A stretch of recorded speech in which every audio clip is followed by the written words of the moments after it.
Yahoy. Yahoy. Hello. Is this thing on? Greetings, world. Liquid death. You know, I have a story about liquid death. This is water. And if you order liquid death through Amazon, Amazon's doing this cool thing where they'll deliver something totally different and just pretend it's okay. Yeah, they just delivered Pellegrino like it was totally fine. And Okay. so, I had to go old school, go to the store, get the liquid death.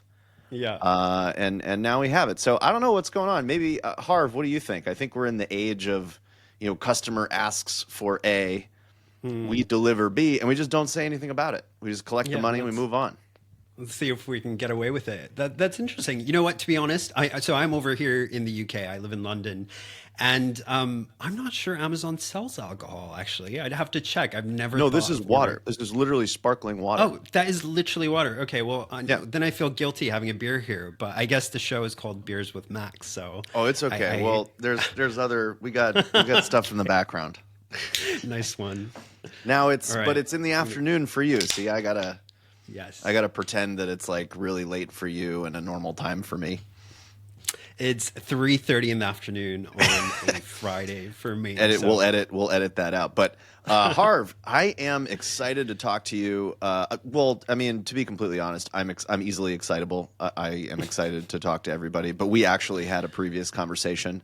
I'm psyched. You got a legitimate microphone. You got like a book looking thing podcast in the background. What are you drinking, first of all? And then we're going to get into some important stuff, I think.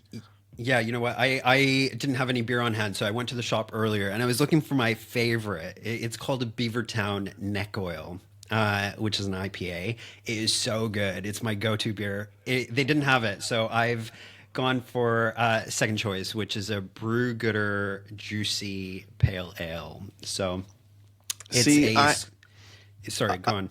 well, I talked to a lot of agencies, and we had this conversation. I talked to a lot of agencies in the UK.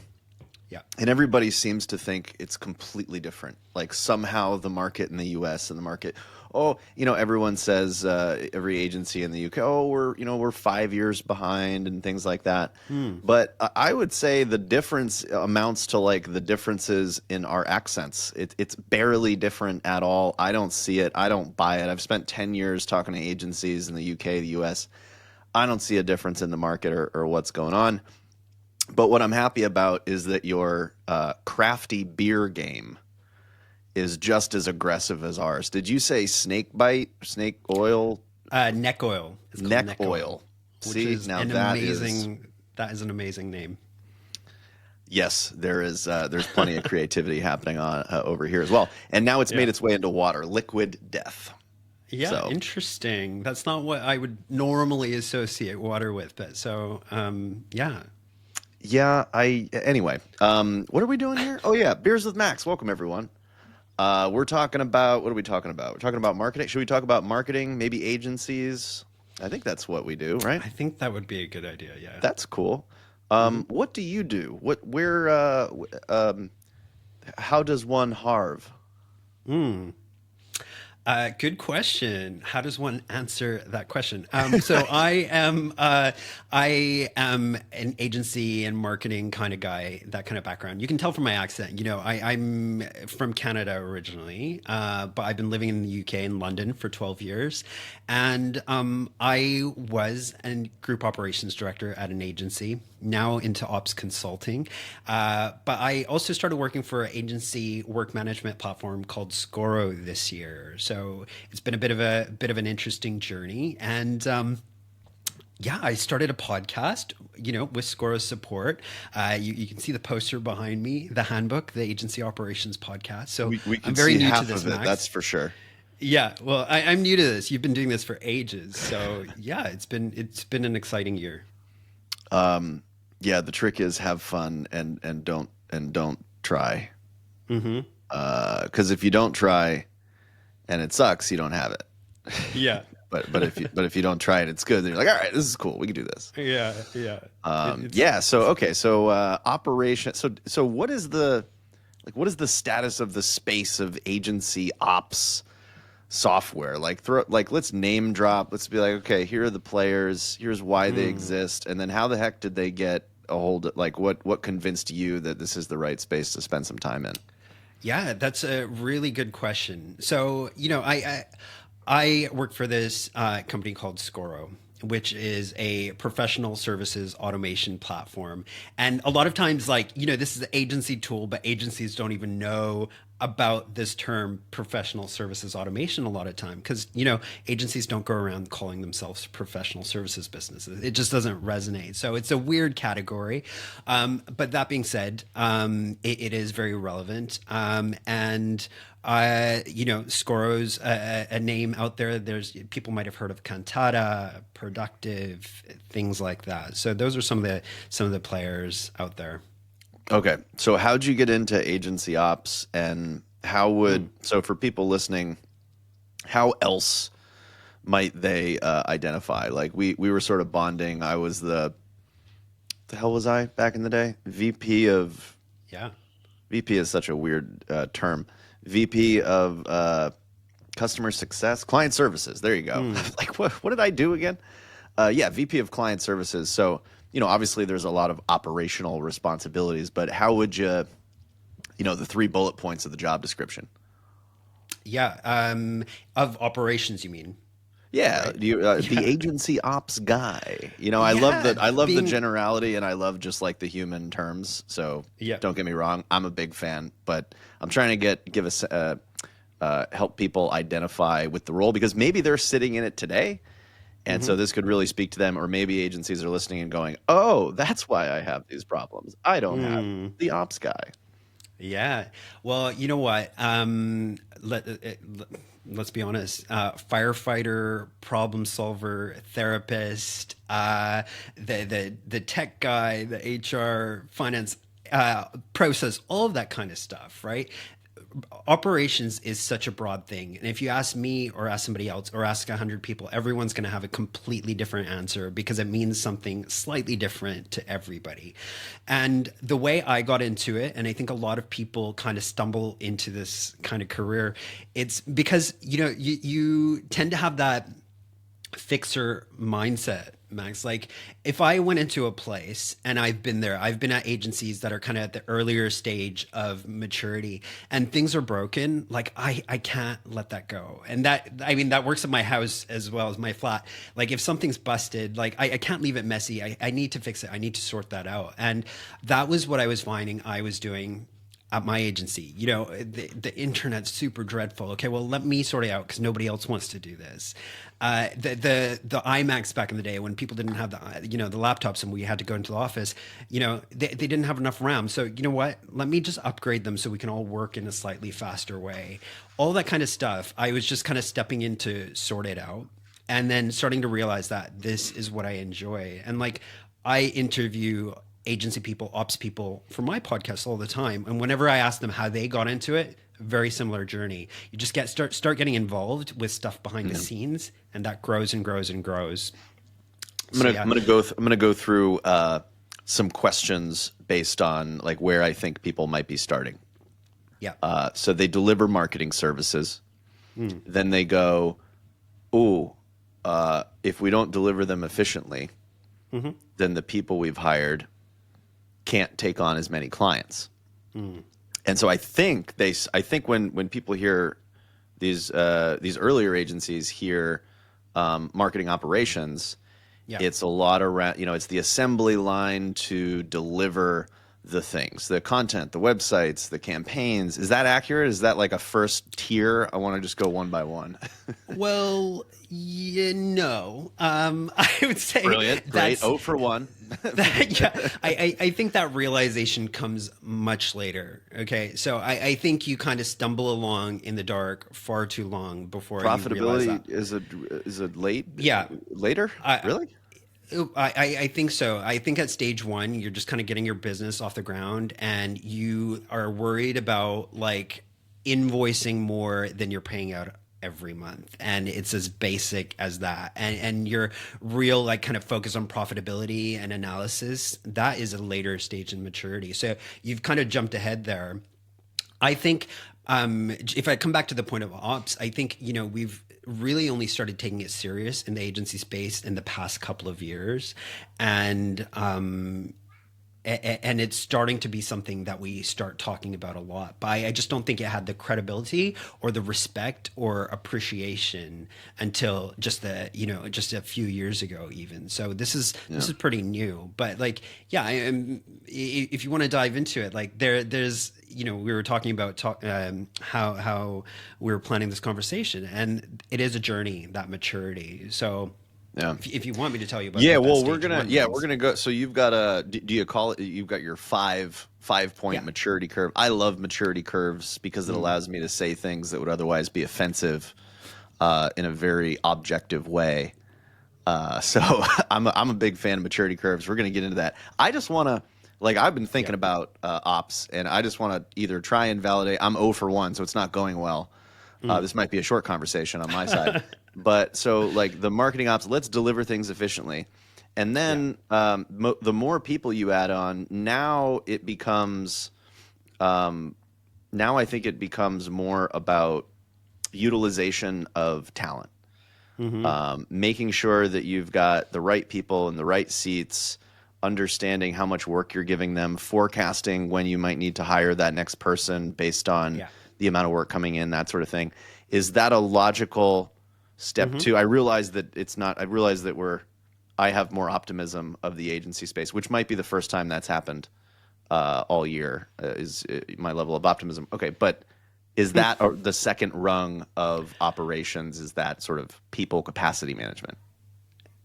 Absolutely. And I think you're kind of hitting on something there where it's like the head count starts to grow and things start getting more complex in that regard in terms of just managing the business. And over time, your projects start getting more complex as well. So then you start recognizing that there's kind of things that you need to do. Things are starting to creak and you're not able to deliver as efficiently as you would want to, or just even run the business. It starts feeling laborious. And so I think you're right. That's when you start recognizing that we need to sort something out. Is it for somebody who's been ranting about productizing services for Yeah. 10 years now? I got a birthday coming up. I got the Mm-hmm. 10-year reunion for maxtrailer.com. You want to come? You can bring your Yeah. you can bring your Uzi juice or whatever that is. Yeah. Neck oil. Well, there you go. I used to be a marketer. Now I just play Yeah. one on TV. Where was I? People, help Mm-hmm. me out, Harv. Drink break. We'll be right back after these messages. People, processes, tools, business Yeah, maturity. yeah. Is it so? Does it become the operations person's job to say these projects are getting too complicated? Because you just sort of mention it in passing, like, oh, as you get bigger and you get more people, the projects get more complex. It Mm-hmm. doesn't have to be that way. In fact, that's what I find is, like, one is like you need a good ops person. Two is you can't Mm-hmm. create impossible situations. I look at Yeah. a menu of services as like, okay, you have an impossible situation, Yeah. Yeah. rather than limiting the chaos and saying, oh, our clients are going to go along a single services process. There's going to be a single roadmap that we're at least trying to corral all the clients towards. Yeah. But I think we just get trigger happy, and we listen to too many MarTech companies coming out with feature, 7,612, and our services look the same way, and we don't realize that we're running a service business, not a product business. Mm-hmm. Mm-hmm. Yeah, definitely. But I think again, where I think some of those questions that you're asking, yeah, certainly operations would be able to recognize that if they're already there and say, okay, well, can we really take on that project, and do we have a way of delivering that in an efficient way? But I think if you've got an ops person in the seat, you're already miles ahead, because a lot of agencies might not even be at that level where they have that person. So things get really kind of dark before they start seeing the light and sorting stuff out. Does that make sense? Yeah, they promote from within, right? And the things that marketers are not are operationally minded. I look at them as two completely different things: the creative brain, and then the machinist, tinkerer. Everything's And even if that's not the right way to look at it, every behavioral analysis, it's rare to find somebody that's extremely creative, that's drawing things, the creative mind that we find in a lot of marketing agencies that's necessary. And then Yeah. hey, do we have somebody just sitting there making sure that we're delivering on time? And what happens is you take these creative people, they do a great job, they want a career path. So now you put them in a management position. They're expected to hold people accountable for process. They're expected to do all Yeah. these people management things. Yeah. And it's wrong fit, wrong time, wrong person. Totally. And even the way the business is founded, right? Like usually an agency starts because the founder was really good at that one thing. They were a great strategist, they were a great designer, web designer, whatever, and they think they want to start out on their own, but they weren't necessarily a business person or know how to run an efficient business. So that you're kind of starting off on that foot to begin with. And then, you're kind of promoting people, like you said, without the right skills or even offering them the support they need. And I think agencies end up in a situation for too long where people aren't. There's everyone's focused on being billable, and that's what the owners are looking for. Is they want everyone to be get your drink. They want everyone Nothing to be happening here. billable. We're doing a close up on Harv right now. Yeah, okay. And so everyone ends up being billable, and you might be lucky if you've got one person who might be, the finance person or the bookkeeper who is kind of internal focusing. So the MD or the CEO has this fear of having people that are not billable, and they spend too long in that state, and things start getting really, they start creaking. Yeah, well, now we go to the systemic problem. We get so it's like a drug, closing deals, and so we start closing deals for not the right price. We undersell it Yeah. because we're not taking in account that we're going to need roles for management roles, Yeah. overhead, and that gets back to an even greater problem. It's like, why can't they charge a premium? Well, they haven't made the scary decision to stand for anything. They've been following Martech's league. Like I sort of beat up on this a lot, but I witnessed it for 10 years. You got these technology companies that grow by adding features, and then they say, oh, hey, service company, you should add services, realizing that completely tanks the operational efficiency of the firm, kills any hope there was of positioning themselves. If aligning the service company with the software wasn't bad enough, now they're just dividing whatever. Anyway, I rant about that too much. I digress. Yeah. You go. Well, I was going to say to that. I get No, in trouble. I just start. This is the problem right here. It's too close. It's just Yeah. whoa. I slipped. Yeah, exactly. No, but you're right. You quote, and you're not. You might be quoting wrong, and you're building your budgets wrong, and they're wrong because you're probably not tracking anything you're doing in a way that's meaningful and then learning from it. So you're repeating the same mistakes over and over and just saying, okay, well, that's how much we charged for that last month. So let's do that again Yeah. for this other client. I would like to remind the world that the reason you and I know this is because there are people out there doing it well. So it's not all bad. No, It exactly. sounds like we're conspiracy theorists just hating on the whole thing, and we know this and we No. know that. I only know this because I interviewed people for 10 years. I've seen it, and when you see it well, and then you're like, oh, are they the best in the world? No, and then you see it 10 more times, you're like, oh, there's just like a class of agencies that do this, and generally it's really good business people with a track record that have had multiple exits that decided that Oh, yeah. marketing would be a fun place to play. Yeah. And on the other side, you've got marketer, founder, business owners that, well, then there's that side. Yep. Totally. Once you've seen it done well, because you come from a place, you've come from a huge agency that was doing it really well. You know the ropes and stuff like that, right? But if you were just a founder that was just an expert in a thing, then you might be having a very different experience. And Well, and they push it off. The most depressing thing I hear is, oh, well, we're just we're still in that stage where we're figuring things out. We're still in that stage where we're seeing what works. Yeah. You know, like an apparel company doesn't, at least I don't think, they don't start and they're just going to like, hey, we're going to make absolutely everything under the sun. Or like a restaurant, they're like, we're going to do Italian food, we're going to do like Asian food, we're going to do American food. Like to start a business, you got to have like, oh, we're going to make burgers. Like that's why McDonald's exists, because they're like, we're just going to do burgers, you know? Yeah. And they killed it. Yeah. And so I think people have this false like it's okay that they don't make any decisions, and they're just like they're just floating around in the world taking what comes to them. And it creates this chaos that's almost insurmountable, because now you got to fire people, and now you got to tell clients, hey, we're not going to do that service anymore. You got to re-engineer people's mindset that the client is always right. If the client was always right, the entire industry wouldn't exist. Why would they need us if they're always right? Totally. Good talk. And, See you out there. McDee's Tell me is about a your good maturity example. curve. Like it's.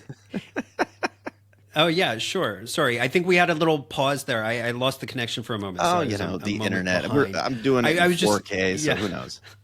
Yeah, exactly. I was going to say McDonald's is a good example, but it's not just about choosing to do burgers. It's that like every moment of that experience is optimized behind the scenes in the way the kitchens are laid out. So that's a really great example of operations being like measured and maximized so that their kitchen runs like clockwork. And I hope we talk about experience, because I think in my end of my section, and we're going to get to your maturity curve, but if one was marketing, two was people management, I think three in my book is experience. You can have the same burger at two different places and have a completely different experience, change your life. So yeah, I would love to know over the years how you've sort of found these buckets, this maturity curve of where agencies sit in terms of their operations. Yeah. Zero to adult. Yeah, absolutely. It's even more than that. I think it's zero to like I don't know what it is. It's like elite superstar or whatever. But The best that we've seen. Yeah. Yeah. So Max, like I was introduced to this years ago when I was kind of moving into operations myself. Our agency had hired a COO. I started reporting to him, and he kind of, I don't know what I asked him, but he basically said, go look up the maturity model and assess where our company is at. And so I went and found this thing. The one I tend to reference a lot is by SPI Research. Their service maturity model. It's got 5 stages, but it doesn't really matter which model you look at. They tend to be fairly similar, different vocabulary, and there's different ones for different sectors and niches. But the SPI Research for service-based businesses is the one that I tend to reference. And like I said, there's 5 stages, right? And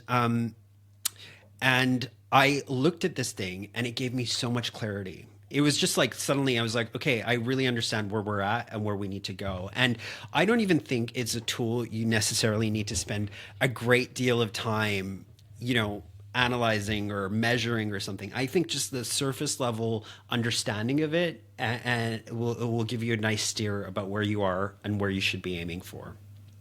So there are 5 stages, and we can go into them. Let's rock and roll. Give me number 1. Yeah. Or is there a step 0 where it's like you need to go cut hair or something? I think stage 1 is that step 0. But when you're moving through these stages, Max, again, a lot of times ops people, they talk about people, processes, tools, and kind of data, right? So those are kind of lenses we can look at each of these stages through. But again, these models have different labels and names and definitions and stuff like that. I've made up my own because I don't like the off the tin labels, which I think are kind of not as easy to get your head around. So I call stage 1 the chaotic era. And I think that pretty much. Have you seen the movie? Have you seen the show 3 Body Problem? Yes. Yes. It's a chaotic era. I gotta, for some Yeah. reason, I have like a movie tick and I just have to I interject. love that series and those books, by the way. So yeah, really good reference. But yeah, the chaotic era. So I think you know what we're kind of getting to. But the thing is, like 30% of all service-based businesses are at stage one. And it's not necessarily an age of agency thing as well. You can get stuck in the era longer than you need to be just because you haven't got the nudge or the insight to move past it. So, it could be early years, but it could be you're there much longer. So Well, at and this I stage, also oh see yeah. that I also see that agencies can plunge themselves back into the chaotic era. I see this a lot with Mm. acquisitions. Oh yeah. So there's a lot of roll up going on. Hmm. Company gets to, you know, 2, 3 million and says, hey, we can keep going linearly, or we got enough cash, enough track record to start buying agencies that are 1 million ish. Yeah. Hmm. And they're, it's a great way to grow. You're buying the book of business faster. Hmm. Hey, we like it. It's fun. But hidden under the surface Yeah. at those $1 million agencies, they're at that 10 people mark. They haven't really hired for that ops role, that Hmm. management role. They haven't invested in the overhead, so the numbers can be quite deceiving. Absolutely. And it pulls you back while you're trying to sort that out and get everyone back on the same, same systems and ways of working and stuff like that.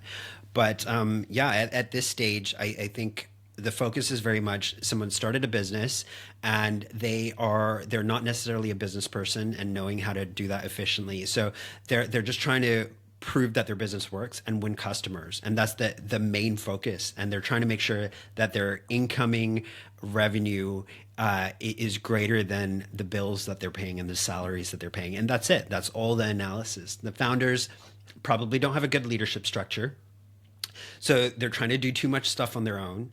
Processes are completely make it up as you go and just figure it out. Everyone's got 1,000 spreadsheets and Google Sheets floating around where you're supposedly tracking Hey, things. don't hate on my And spreadsheets. I'm a spreadsheet guy. Okay, I've invested in software and I've I've gone got, back to yeah, spreadsheets. yeah. Okay, okay. Well, we'll need to talk off the record, but but You the need tools are just therapy, kind Max. of You need random. help. You need help. Yeah, exactly. But the tools are kind of off the shelf. I mean, not off the shelf, but they're just haphazard. You just Google something, find it, sign up, and it's like, okay, let's give it a go. If it works, right?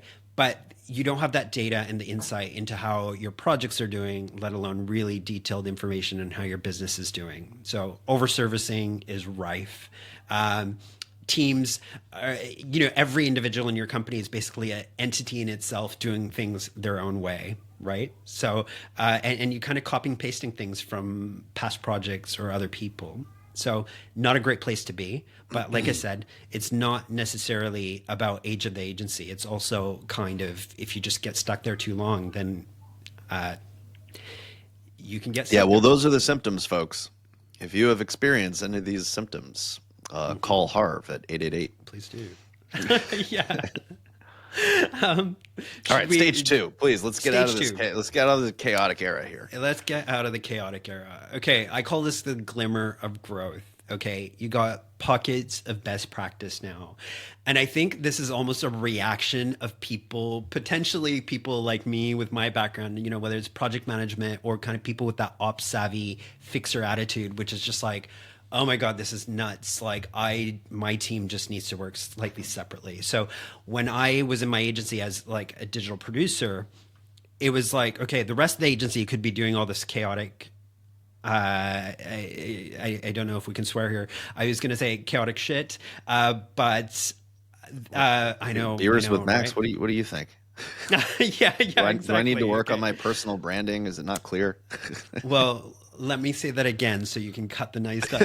The rest of the agency could be doing all this like chaotic shit, but oh my God, my team cannot work like this. So in my team, I started putting in processes and tools and saying, okay, this is the way we're going to do our weekly meetings. This is the way we're going to track our projects and stuff like that. Right. So in terms of the wider agency, I think the leaders might the MD, the CEO might start bringing more senior leaders in place, but I don't think the structure is likely optimized at this stage. There's like a from Yeah. Like a very real example is when you see this pod structure that's very popular with Mm. agencies, and one Hmm. pod leader, like everyone's in line. Yeah. They're using different spreadsheets. They've got their Hmm. systems, and it's like, why isn't anyone else doing this? So I love that definition. My Yeah. team cannot work like this as stage Yeah. two. Yeah. It can be a reaction to that, right? And in terms of people, like beyond that, it's also like there's probably not a great performance review and performance management operation in place, right? So it's kind of just like a formality if you're even doing Well, it. they have nothing to evaluate. Yeah, How can you say, oh, you're following procedure? There's no procedure. exactly, exactly. Like I said, there's pockets of best practice here, right? Yeah. In terms of process, you're still kind of making it up, but certain teams might have slightly documented things, and tools might be slightly more mature. Instead of spreadsheets, you might start using stuff like Harvest and Monday or whatever. And not to knock on any of those tools, I think in themselves they can be great at what they do, but it's still very much like let's just pull something and try to make it work for us, right? So lots of spreadsheets still floating around, and your performance measurement still isn't anywhere where it needs to be. So it's not a great place to be still. And I don't know if I said this, but this is still 25% of all businesses. So stage one was 30%. This is 25%. So we're at 55% of This is the businesses. SPI research we're Yeah. talking about. Yeah. We're running out of percent. We're already above I know, 50%. right? We're at And it's 55%. trash. It's not good. It's not good. Okay. Is stage three better not be 40%? Yeah, no. Okay, stage three, I call it the consolidated era. Okay, this is 25%. Okay, so again, we are running out of percents for stage 4 and 5 now, but this is a major milestone. And I think if you're listening to this and you hear some of these descriptions and you're there, pat yourself on the back. And if you're not, then this is where you should be aiming for. So I think at this stage, in terms of people, you've got that senior leadership structure in place in your agency. So the MD or the CEO isn't just doing it all on their own. You've probably got a solid performance review structure in place so people have objectives and you're tracking them. And the great thing, like as an ops person at this stage, you've probably got, well, I shouldn't say you will have documented best practice. You will have an agency handbook that is the single source of truth for the knowledge in your agency. So people know how to work. At those previous stages, I forgot to say, the way people are trained is kind of there's either no training or you got sat down next to somebody on day one and you learn from the person who you're sitting next to. And if that person has if you're lucky enough to sit next to that kind of that person that's having a reaction to the bad practice and creating some processes, that's great. But for everyone else, you're just learning the bad habits of the person you're sat next to, and that might have nothing to do with how anybody else in the agency is working. Well, and even if you're learning from somebody that does it really, really well, it's hard to, it just looks like magic. Yeah. And You I've have to spent remember years everything. trying to document how I think it's all mathematical. There's input, there's like a Yeah. certain reaction, there's an output. You Yeah. look at these smart people that do this magic really well on a day-to-day basis. It's not magic. There's a Yeah. process going on in their head, and it can be documented. But you sit next to somebody brilliant, and the reaction is, I'll never be able to do that. I know, right? And it's like, what does this person know? But it's all in their head and it's not been written down and nobody can read it, right? So at this stage, you've got that documented handbook. You've got onboarding for your agency, which is like, it runs like clockwork. It doesn't require labor from everyone else in the team to sit down and schedule meetings to show this person by word of mouth. These are like ancient, like Stone Age principles, like passing on knowledge word of mouth. You're not doing that anymore. It's codified. There's a process. It's probably like self-directed where people can follow a checklist, watch some recordings, read some material, and get orientated with stuff. And there's a single place that the ops person, the finance person can say, oh, you have that question on that? By the way, go check that page and you'll find the answer there, so that it's not all, you don't have to repeat yourself. And Max, I think at this stage is where your tools get super mature as well. So you kind of run with the spreadsheets and try to make that work too long. And I think a push that takes to get to the stage is usually a couple things. Your headcount gets so big that your agency's gotten a bit like unwieldy. I don't know how to say that word. Unwieldy? Unwieldy? Unwieldy. Unwieldy or unwieldy? I'm the wrong person to ask. Okay. Plus, you know what? So I write. This is just a fun little aside. I write a lot of LinkedIn posts. Yeah. There are so many words that have two different spellings because we decided to spell things differently than you. Oh, yeah. It's like the metric system of spelling, like check. Well, Like, can I write you a check? okay, we're going down a tangent here, but I have a massive identity crisis with my spelling now because so Americans spell it a certain way, the Brits spell it a certain way, and the Canadians spell it as an average of both. So there's certain words that we use American spelling and certain Just words we use interchange Canadian depending on who spelling. you're talking to. And now I work for like Scora, who uses the American spelling, but I live in the UK, so I'm like, what language should I be posting in? Like, this is super confusing. But anyway, that is a tangent, and now I can't remember what we were talking about. We're on stage 3. We're on stage We're on three. stage 3. Leadership structure, performance Leadership. reviews. There's an agency handbook. There's we're agency exiting handbook. the chaos. What's it called in Yes. Three Body Problem? It's stable era. It's a stable era. Oh my god! I should rename this from consolidated to the stable era. I think You're a so. genius. I think we just oh my did that. god. Okay, guys, this is now. If you ever hear me speak again, it's going to be called the stable era. And I okay, do this so professionally. yeah, Maxfiller.com. exactly. So we've talked about processes and documentation and onboarding, but another standout in the stage is tools. Okay, so spreadsheets are you've tried that and it's kind of not helping you.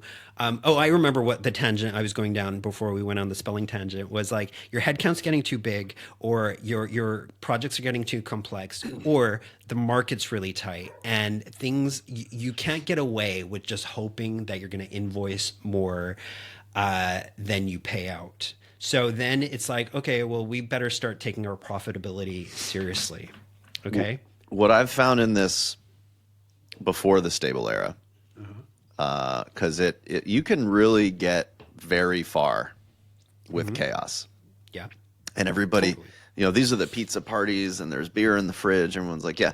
The biggest challenge, though, and we've seen this in the last 2 years because 23 and 24 were like hard. Painful. The biggest problem is you can't see the churn coming. There's one thing that I look for when I'm doing like service design is, okay, what signals are you telling people to look for that says they could cancel in the next 3 to 6 months? And so when they start canceling, it's like it's out of nowhere, and then there's panic, and it sort of goes everywhere. So I'm feeling the chaotic era now. I'm there. I'm in it. Yeah. Yeah. Mentally. Okay, good. Well, we need to get back to the stable era. So let me bring us back there. The other thing is tools and data. That's what we haven't spoke about this. So you've kind of had a reaction or learned your lessons from the previous. And this is, I think, when agencies get to this stage is where they really move to a PSA platform. Again, professional services automation platform. And that's because they've kind of had these processes where their team spends a load of time exporting stuff into spreadsheets, or creating an invoice in Harvest and then creating a project plan in some other smart sheet or something like that, then time tracking in Toggle, and then exporting those timesheets and tracking them in Google Sheets and comparing it to your budget, and then invoicing in Xero, all that kind of stuff. And you realize the amount of time your people are spending in this, and like how outdated your data is constantly, and being able to see how your projects are doing when you have to export something and compare it to something else, it's just not scalable, right? And you're trying to get to a better place where you're running more efficiently. So what the PSA platform does is you're creating your budgets in one place. You can turn those into projects You can then schedule and create your project plans right there. Then your team can track your time if you want to do kind of manual timesheets or automated timesheets, whatever. And then you invoice and purchase order and all that kind of stuff. And your project managers or account managers can track their projects and see how they're going and see where they're going to land. And so be able to say to the client, okay, we need to wrap this up because this is taking too long, or we're going to need more budget. And then you're invoicing there, and you can also see your business performance. So this is serious maturity, and this comes in the stage almost always. I don't know any agency that is in the stable era that doesn't recognize that they need this or get to that point and have brought it in. So you get better accuracy, better visibility, better reporting, and you start becoming data driven in your decisions. You can look back and actually see what happened last month and analyze it and start making decisions. So good data and start getting visibility on what's happening in your business properly. And I didn't say this, I think 25% of businesses, I think I actually did say that earlier. Yeah. I'm a good note taker. We're 30, 25, 25. We're still running out of room. Yep. Let's hit 4. What are we at? Okay, so that's by stage 3, we're 80% of all businesses. And remember, this is a major milestone. So if you get here, then kudos to you. Well done. Okay. So stage 4, I call it the data-driven era. Okay, so you've got all those mature processes, great structure, people in the right seats, performance is measured and reported. But I think at this stage, a couple things happen. You start using more technology to kind of automate and have consistent results. So, productization is an example. And I think where this stage really stands out, in the previous stage, in the stable era, you're already producing good data and able to look back, but you're not maybe mature enough to really lean into it and start forecasting. So I think at this stage, that's where that comes in. And you can look forward and look at your capacity and say, okay, our team's going to be overbooked next month. So we do need to either hire some freelancers or push out these new projects that might be coming in to start a month later. You're able to see what's going to happen and make decisions proactively. So super great place to get to. 15%. Predictive era? Predictive. Forecasting, prediction. Predictive era? Predictive Type era. 4 civilization? Crystal ball era. I There you don't go. know. There you go. Yeah, I will need to go back and revisit that series to see if there was a better name. But predictive, crystal ball, data driven. I just got data. I got data maturity models in my head. I was posting about that the other day. What is it? It's like prescriptive, predictive. Anyway. Yeah. Okay. Amazing.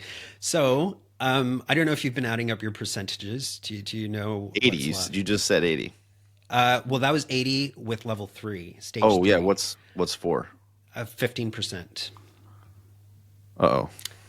Yep. So we've got 5% left. So stage 5 is, I call it the platinum era. And maybe, this is, I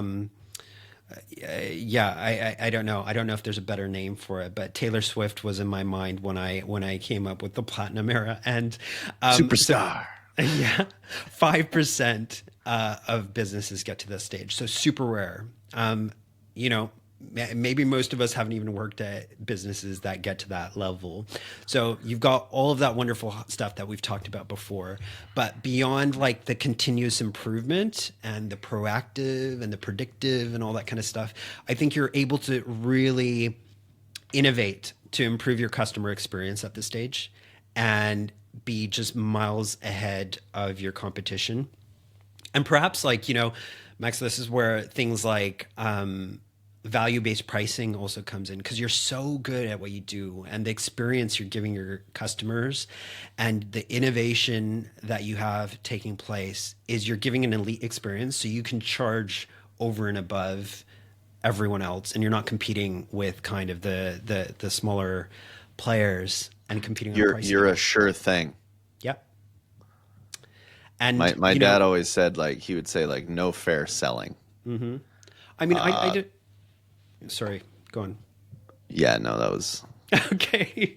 I was going to ask, of all the people that you speak to, all the agencies you speak to, How many do you think there's a lot that gets to that value-based pricing, or is that always an aspiration and there's very few that reach it? Value-based pricing is a trigger word for me. I talk about this a lot in my Okay. books because I think that in the last 10 years, this real focus on the pipeline, leads and MQLs and SQLs, I think that it's been a challenge because it's caused all these agencies to focus on the 5% of the market that's in market to buy and has really forgotten about the 95% of the market where you need to build know, like, trust relationships. But what was the question? Value-based pricing. How Yeah, many? value-based pricing. So Yeah. so here's the problem with value-based pricing is a lot of people are doing it, but they don't realize that even though you're delivering value that warrants the price, the client perceives that you can be replaced. And so if the client perceives, right or wrong, that they can replace you with somebody that's half the price and still get the same results, it's their duty to do so. Yeah. So the lack of differentiation, the lack of strategic alignment, I think has put value-based pricing on a pedestal that it doesn't deserve, and people are getting chewed up because of it. They're losing accounts. Yeah. Fair enough. Fair enough. But Like I said, generally, trigger word. yeah. Okay, we don't need to talk about that. But the point was you're kind of innovating and standing way ahead of the competition. So you've got fewer people to worry about.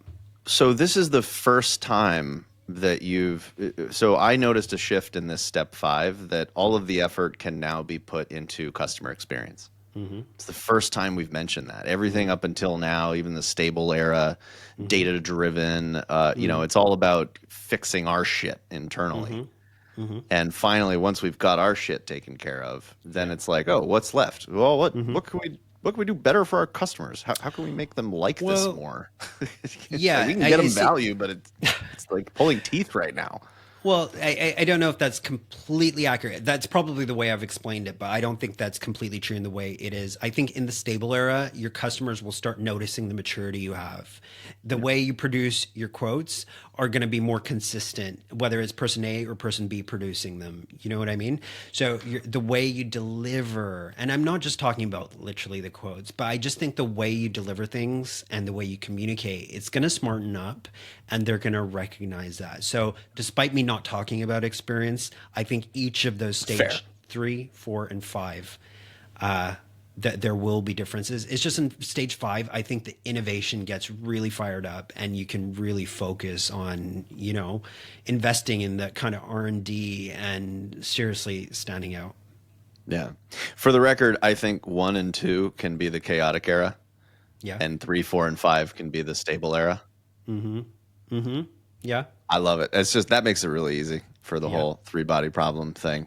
Yeah. I think a lot of people have seen that. I love it. I love the cultural, references. Totally. Type 4 civilization, Yeah. Yeah, exactly. Have you read all the Conquering books? other stars. Have you read the books or No, just- I haven't read the books.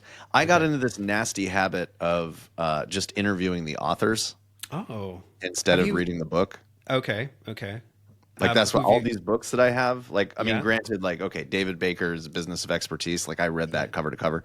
Yeah. But a lot of times, like, people will be like, "Oh yeah, have you read such and such?" I'm like, "No, I'm just gonna go interview him." And then I interview him. I'm like, "Hey, what do I need to know?" And he's like, "Ah, well, yeah, there's these 3 things." I'm like, "Wow, got it. Never forget it." Okay. And I get to staple it on the wall. And then I got their book, and I just sort of hold it up. But like, sometimes I don't read the whole thing, Okay, fair enough. if I'm being honest. Yeah. I've got the got audiobook kids. I thing. play golf. I got I've shit got to a do, stack of books behind me actually. It's been growing this year and I've been on top of it. And I think one of the books I have somewhere back there, I've got it like the physical book, I've got the ebook, and I've got the audiobook. I don't know how that happened, but I haven't read any of them. So slight problem. I Well, might if you try need to make it- add to your collection, there's this you know consultant what? survival guide. That's amazing. It's Max Trailer character. Yeah. There's this I've been agency flipping survival through guide, that if you like and agencies, enjoying yeah. it. So yeah, very cool, very cool. Well, look, Harv, is it LinkedIn? LinkedIn's the right place to find you. Yeah. And the ops platform that you're hanging out with now is? Yeah, Scoro. So you can find me on LinkedIn. It's linkedin.com/in/Harv Nagra. So please do send me a connection request. The podcast is called The Handbook, the Agency Operations Podcast. So if you like talking about, processes, systems, and like kind of the vast jungle that is agency operations, please do listen to that. And Max, I think you're going to be on the podcast soon as well. So I look forward to If you'll having have you me, there. you know, Yes, absolutely. I We'll had have fun. you. Yeah. And the platform is called Scoro. And, just really quickly, I loved it so much that I kind of left working for agency ops to go work for Scoro because it kind of stood out against everyone else so much. And I'm super proud of what it does and the benefits it brings. So if you want to ask me any questions, drop me a note on LinkedIn as well. Happy to tell you about my experience. And yeah, listen to the podcast and go to Scoro.com to find out more. Well, cheers to that. Per usual, if you're binging on Beers with Max, don't operate any heavy machinery. Exactly. And take it easy out there. Cheers. Absolutely. Thanks so much, Max.